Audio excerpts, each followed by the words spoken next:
All right, welcome. So today we're gonna talk about projects that are coming up on this YouTube channel. So as you've seen, we've been talking a lot about the Silverado EV. Yes, I do have a scale model that was gifted to my daughter, and she gracefully also painted this travel trailer. So we're gonna use this super scaled model to talk about some things. So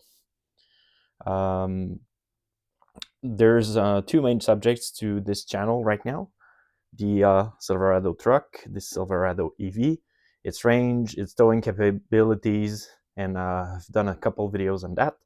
And we're gonna talk about integrating a travel trailer into the mix pretty soon. So recently, last fall, I got a used travel trailer. Got a pretty good deal on it. It's mint and excellent condition. I can't wait to show you guys how it looks and how it will integrate in our traveling and trips. So I'm gonna pull it with the Silverado EV. There's a couple of preparations I'm doing for this season. Here in Canada, it's still very much winter and very cold.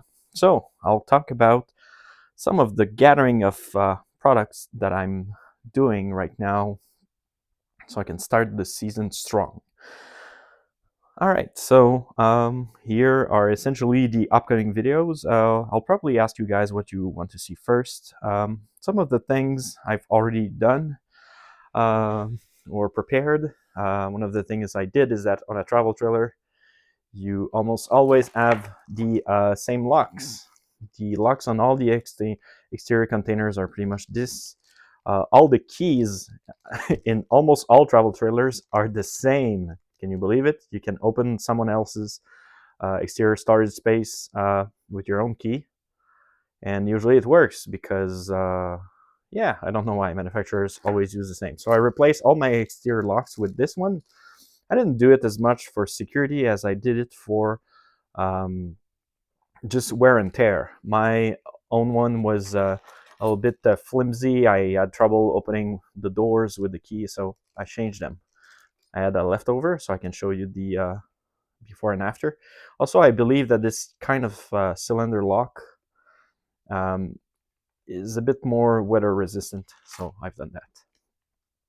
One of the other thing that's coming up is that I'm going to replace the lift here from a manual one to an electric one. So one of the things I am dreading is that sometimes I may have to uncouple my travel trailer and pull somewhere and charge, and then go back and get back the travel trailer on it. And if I'm going to do that, I want my travel trailer to be removable easily and fast. I'll have enough stress about charging, unpinning my truck, everything. So I did already buy from online store this not super expensive electric trailer jack, 12 volt DC. So I'm gonna replace the one I have for this one. So we'll do that together in a future video as soon as I can get my travel trailer from storage. All right, so one of the other thing I did is that it's my first time owning a travel trailer, and I'm doing it with an EV, which is, I don't say I'm breaking ground, but I'm doing something that hasn't been done a lot. So I'm learning everything all at once. Not experienced a lot about the travel trailer, but one of the things I've heard is that you should probably have some kind of fuse or something to regulate the power input if you have one in a camping.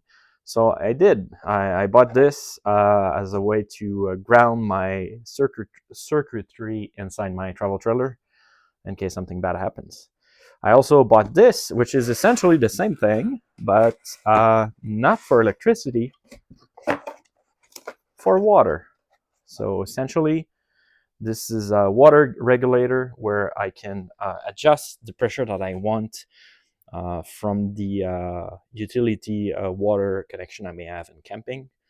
So I got it. This is not a crack, by the way. This is just oil inside the dial right there. So we're gonna look at that pretty soon. One other thing is that I do plan to try and do some limited or less limited boondocking with my travel trailer. So to do that, I don't need super fancy batteries because I have the truck. But what I do need is uh, lots of water for my family inside the water tank. And I lucked out and got a off-grid model for my travel trailer. So getting an off-grid model means that I think I have something like 65-gallon water tank. That's a lot. That's for fresh water, which is great. But one of the thing I've heard is that it's very easy to contaminate your tank with sediment or something. So I bought, for not too much, an inline water filter. This is only for my input. So I'm still shopping around for a water filter for my drinking water. More news upcoming, but I'm gonna install that, and I'm gonna use this system here to just fill it. This is a super redundant thing. I didn't think it was useful. You put this at the end of your hose, and then you have a switch there. You can turn on and turn off the water. But I learned very fast in the last season in an outing that if you don't have that, you have to turn off the water at the spigot. And while this is happening, your tank will overfill or you'll spray around or something. So having this at the end of the hose is almost mandatory. So you should probably have this, then the RV water filter this way, right here connected, and then my hose, and I'll be able to fill the tank before I go for trips. So yeah, that should be nice. I also already did change some of the interior lights in the RV. They came with this light here, and I replaced that's backward actually with LEDs that are dimmable, and also I have a night light so my kids can read without blinding themselves, and my wife can enjoy a meal without cold lights because she prefers warm lights. All right, so this is already changed. I may buy more. I was a bit disappointed from the model I got because I got two damaged one in two different package, and I had to return them. Yeah. Another project that's coming up is this fan here. The fan inside my bathroom is an old one. It's a super tiny one. It doesn't use the full enclosure space. And I got this retrofit kit, which should allow me to only change the wires and remove everything from the inside and not reseal the fan on the roof or anything and not compromise my roof. So this is something nice that I will do too. All right, so this is my big techie project. First, its core is this small router. So this is going to connect to camping Wi-Fi's, spread it to all my device. This is a roof mount. This is a vampire tap for my wires, and this is a USB power. So I'll stop right here, but all those come together to also tap into an exterior antenna that is already installed on the top of my travel trailer. That was already installed on the top.